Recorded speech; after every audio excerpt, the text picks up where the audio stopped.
Estamos de volta com o programa Rotativa no Ar e já com convidadas aqui no estúdio do programa Rotativa no Ar. Hoje nós estamos recebendo aqui a Maria Luísa Ferreira, que é da Liga Acadêmica de Endocrinologia e Metabologia da Universidade Brasil, é estudante do curso de Medicina, e também a doutora Lilian Godoy Soares, que é supervisora do internato do curso de Medicina e coordenadora das ligas de endocrinologia e também de geriatria. Bom dia para vocês, sejam muito bem-vindas e obrigada por estar aqui nessa manhã de sexta-feira. Bom dia, Giovana. Bom dia a todos os ouvintes da Difusora. Para nós é um prazer estarmos aqui. Eu estou hoje com os meus aluninhos, que eu chamo de mini-médicos, para estar conversando um pouquinho com vocês sobre a campanha do Diabetes Mellitus. Bom dia, Giovana, bom dia a todos os ouvintes. Eu sou a Maria Luísa. A gente vem aqui hoje para conversar um pouquinho sobre esse assunto tão importante que é o diabetes mellitus. Dia 14 de novembro é o Dia Mundial da Diabetes. É uma doença crônica que vem cada vez mais aumentando, né, na população. E aí a gente veio tentar conscientizar um pouquinho sobre a população sobre o diabetes, a importância do diabetes. Maria Luísa, vamos começar falando o que é o diabetes. Para quem não sabe aí, vamos começar do beabá, do básico aí, porque tem muito se fala na doença, mas muitas pessoas têm dúvida até do que é, o que causa o diabetes. Então, de forma bem simples, a diabetes é quando a gente tem níveis de glicose, de açúcar aumentados no sangue, né? O que causa a diabetes, e hoje em dia eu falo que é uma epidemia que a gente vive, é o sedentarismo, o excesso, né, de consumo de carboidratos, de alimentos processados. E além disso, né, a gente tem também as outras comorbidades, as outras doenças que estão associadas e que aumentam o risco da diabetes, como hipertensão, esteatose hepática, que é a famosa gordura no fígado, síndrome do ovário policístico, que várias mulheres hoje em dia possuem. Então, várias dessas doenças, né, associadas, elas podem, associadas a um estilo de vida sedentário e a má alimentação, elas aumentam o risco de desenvolver diabetes. A gente já ouviu falar em diabetes ser genética, ser hereditária. Tipo, minha avó tem diabetes, eu também vou ter?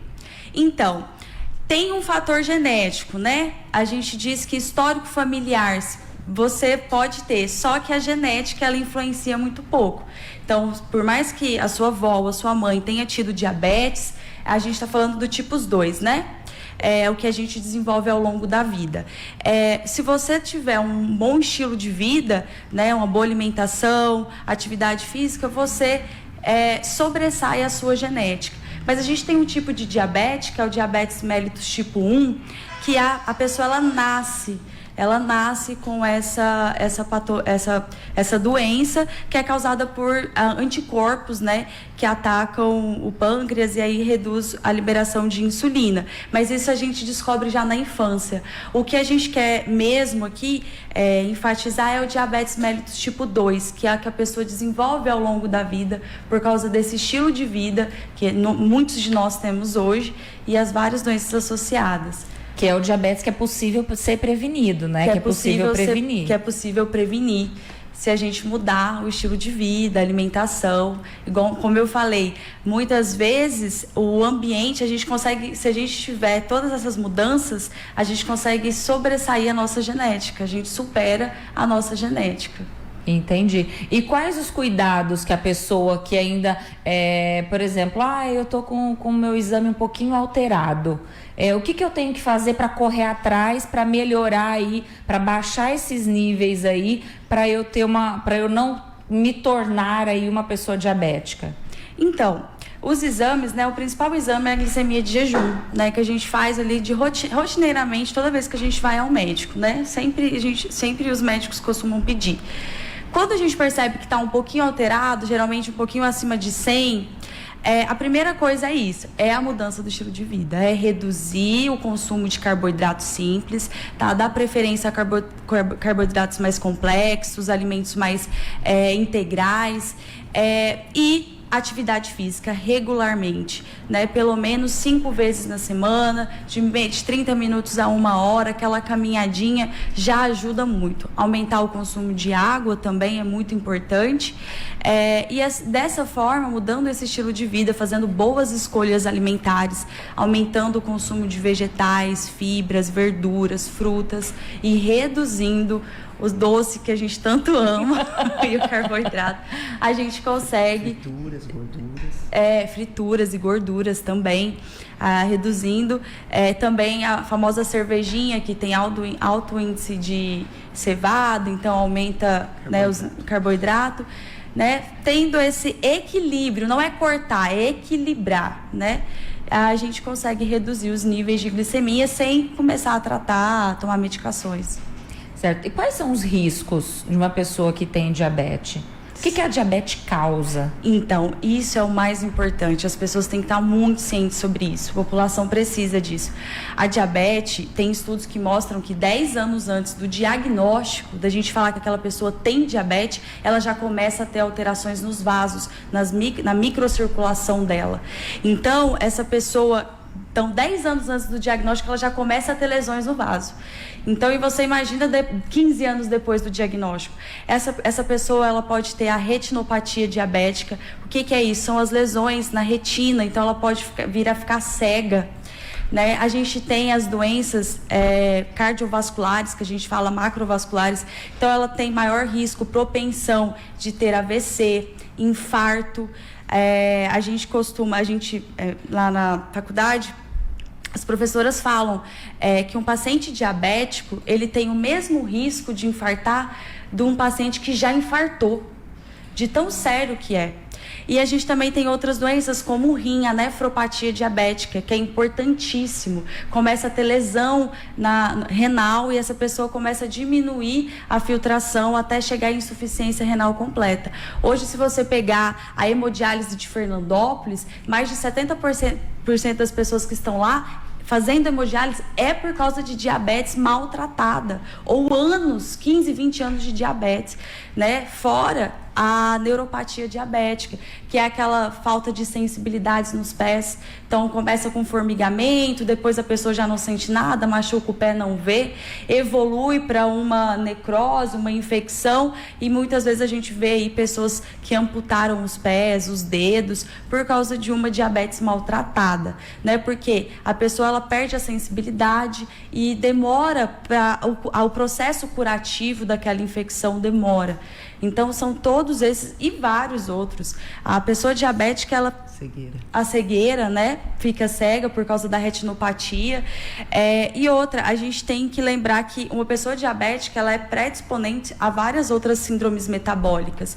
Esteatose hepática, né? Alteração do nível de colesterol. Então, apneia do sono. Tudo isso aumenta o risco cardiovascular, aumenta o risco de infarto, aumenta o risco de AVC. E a gente viu muito falar que, na época da Covid, né, que quem tinha diabetes era um grupo de risco e corria risco de morte. Muitas pessoas morreram, não talvez em decorrência da Covid, às vezes tinham até curado, mas em decorrência dos problemas causados aí por conta do diabetes. E isso é preocupante também, né? Muito. Uma pessoa diabética, ela já vai ter um sistema imunológico mais diminuído, ela vive diante de ela já vive uma inflamação crônica, né? É uma doença que a gente pode dizer assim, multissistêmica, pega ataca vários sistemas. A gente viu aqui rim, os olhos, coração, né?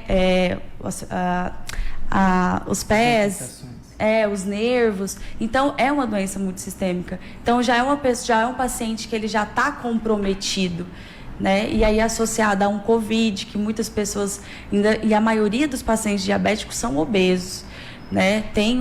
Tem sobrepeso e obesidade que aumenta ainda mais a inflamação crônica. E o tratamento? Como que é feito o tratamento do diabetes? O controle aí da doença? Tratamento do diabetes, o primeiro é a mudança do estilo de vida. A primeira coisa que a gente tem que passar para o nosso paciente é isso. É reduzir os níveis de carboidrato, consumo de carboidrato simples, né? Melhorar a alimentação, fazer atividade física regularmente. O segundo, quando a gente vê que a mudança do estilo de vida, ela não compensou os níveis de açúcar no sangue, a gente entra com os hipoglicemiantes, que são medicações orais, né? Hoje em dia a gente tem uma gama de medicação muito boa no mercado, né? A gente tem medicações orais, medicações que são aplicadas, né? Então, deixa eu só interromper um pouquinho para ficar bem claro. Quando se faz o diagnóstico do diabetes mellitus, além da dieta e atividade física, já temos necessidade da medicação. Tá? Muitas vezes ainda estamos no risco de desenvolver a doença. Então, aí, em primeiro, é a mudança do estilo de vida. Agora, se fez o diagnóstico do diabetes, que são 2 glicemias de jejum acima de 126, ou uma ao caso acima de 200 com sintomas de poliúria, polidipsia, emagrecimento, ou uma hemoglobina glicada acima de 7 pelo SUS, esses são os métodos que nós utilizamos para o diagnóstico. Se fez o diagnóstico, dieta, atividade física do que é possível e medicação. A medicação vai depender de que tipo de diabetes o paciente tenha. Na maioria é o tipo 2, como a Maria Luísa estava comentando, e aí são os hipoglicemiantes orais, que temos realmente aqueles que melhoram a resistência da ação da insulina, aquele que secreta mais insulina, aquele que vai liberar açúcar pela urina para tirar o açúcar do sangue. Temos vários medicamentos com ações diferentes para ajudar no paciente, fora a própria insulina injetável, tá? Certo. E você falou do diabetes de modo geral, mas eu queria saber o seguinte, Maria Luísa, o diabetes tem idade para acontecer? Tipo assim, o diabetes acontece em pessoas com mais de 40 anos ou acontece com mais de 50? Tem alguma idade específica onde prevalece mais os casos de diabetes ou não? Ou qualquer pessoa em qualquer idade, em qualquer faixa etária pode desenvolver o diabetes? Então, depende do diabetes. Se for o diabetes mellitus tipo 1, né, que já é uma doença que a criança vai nascer com ela, ela vai ter os primeiros sintomas aí já na infância, né, e na adolescência. Agora, o diabetes tipo 2, que é o mais comum, anteriormente a gente via a prevalência em casos maiores de 40 anos de idade, que já tem doenças associadas. Hoje em dia a gente vê que mais cedo, né? Antes dos 40 anos, ali 35 anos, 30 anos, tem pessoas que já têm diagnóstico de diabetes mellitus tipo 2. Certo. Mas ela pode acontecer em qualquer fase da vida. E a gente vê cada vez mais precoce. Realmente vem aumentando até na criança o diabetes mellitus tipo 2, o que isso também é um grande problema, porque muitos medicamentos nós podemos somente usar a partir de 12 anos. E isso acaba fazendo com que a gente tenha que, mesmo sendo o tipo 2, entrar com a insulina, né? Então, isso dificulta até no tratamento. Os motivos principais, foi o que a Maria Luísa comentou, que é o nosso estilo de vida, né? Tanto na parte alimentar como na parte física, que é o que a gente vive no mundo de hoje. E isso fez com que aumentasse demais também a obesidade infantil. E a obesidade infantil acarretou também o aparecimento do diabetes mellitus tipo 2 na criança. O tipo 1 também vem aumentando, como ela falou, na criança, no adolescente. E também tem o LADA, né, Maria Luísa, que às vezes acontece no adulto. Ele nasceu com essa tendência, mas ele conseguiu, por um grande tempo, os anticorpos não atuarem no pâncreas, não destruir esse pâncreas, e só numa idade mais avançada isso acaba acontecendo, que ele acaba tendo que já ser insulinopênico e tomar a insulina desde o início. Ela aparece depois, né? Mais tarde. E a diabetes gestacional? Eu tenho até uma história para contar de uma amiga que tem um estilo de vida, assim, invejável. Ela é toda fitness, faz atividade física, academia, não bebe bebida alcoólica, tem uma alimentação super cuidadosa, balanceada, enfim. E ela tá gravidinha e recentemente descobriu um diabetes gestacional. É possível, doutora? É possível, realmente, você falou uma coisa muito importante. O diabetes gestacional está aumentando exponencialmente. de uma maneira assim muito preocupante. Nós lá no Pôr do Sol, nos ambulatórios, a gente chega a atender por semana 20, 30 diabetes gestacional, que nós daqui de Fernandópolis, daqui da região. Então está realmente aumentando demais. Qual a idade da sua amiga? Ela tem 28. Até que nem chegou tanto ao risco, porque muitas coisas a gente tem observado, é o peso, né, na diabetes gestacional e a idade, porque a mulher hoje está engravidando numa idade mais velha. Isso está facilitando a desenvolver doenças como o diabetes gestacional. Não entra no caso da sua amiga. Ela tem família? Que tenha diabetes? Ah, eu não sei. Porque toda fitness, nunca teve nada. Do nada e ela inclusive é médica. Né? E ela inclusive é médica. Ela falou, eu assustei com a situação. Realmente está assustador mesmo. Está aumentando demais. E tem alguma causa específica ou não, doutora? Nós estamos mais rígidos para o diagnóstico. Antigamente, a gente até falava 110 para dar um diagnóstico de diabetes gestacional. Hoje, não. Glicemia de jejum de 92, não precisa nem repetir. Já é diabetes gestacional. Ou se fez uma curva glicêmica, né, que tomou açúcar para verificar, e 2 horas após, acima de 153, é diabetes gestacional. Quem não é gestante é 200.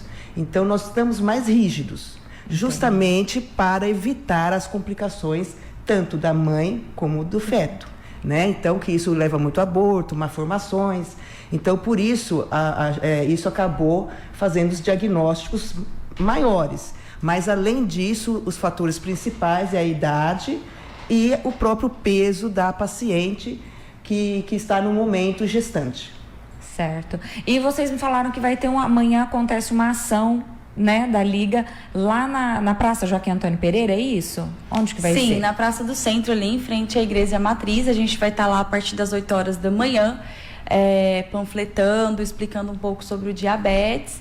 E a gente espera que a população apareça lá, que acho que vai ser muito importante, vai ser muito bom. Vão estar tirando dúvidas da população. Dúvidas, conversando um pouco, esse bate-papo assim, para tirar todas as dúvidas que eles possuem. E é isso. Muito bom. Mais alguma informação, doutora? Não. Tá ótimo. Você viu como os mini médicos são excelentes? Eu ia falar, tá de parabéns a sua mini doutora, viu? Graças à doutora Lília. Tá de parabéns, viu, doutora? Ótimo. Eu gostaria de agradecer a participação de vocês. Estamos sempre à disposição. Informação, esse tipo de conteúdo é sempre muito importante para todos nós. Eu acho que quanto mais a gente tiver acesso a esse tipo de informação, acho que a gente vai conseguir reduzir aí um pouco esses números aí, esses dados, e fazer com que as pessoas se conscientizem, né? Isso. Porque acho que é isso que nós precisamos. É o mais importante. Conscientização. Então, Maria Luísa, parabéns, muito obrigada. Obrigada, Giovana. Obrigada pela presença, e sempre que tiver novidade, vem para cá. Nós Pode estamos deixar. à disposição. Muito obrigada. Obrigada, doutora. Obrigada. Eu agradeço, viu, de vocês darem esse tempo aqui para nós, para minha liga. Agradeço muito. E agradeço também toda a turma que está aqui junto com a gente. Obrigada aí pela presença, pela participação.